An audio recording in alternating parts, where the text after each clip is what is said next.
Let's make a low poly base in Blender. Press Shift A, then add a cylinder.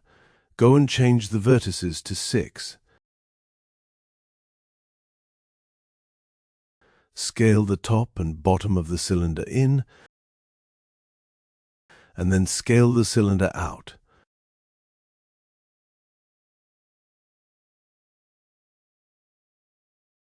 Now apply the scale.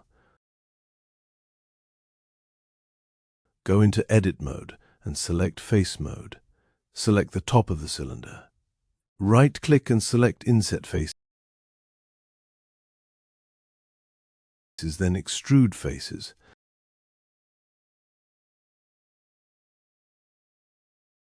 Now let's add the bevel modifier. Change the amount to 0.5 and segments to 6. Now select Shade Auto Smooth. And that's it. That is how you make a low poly base in Blender.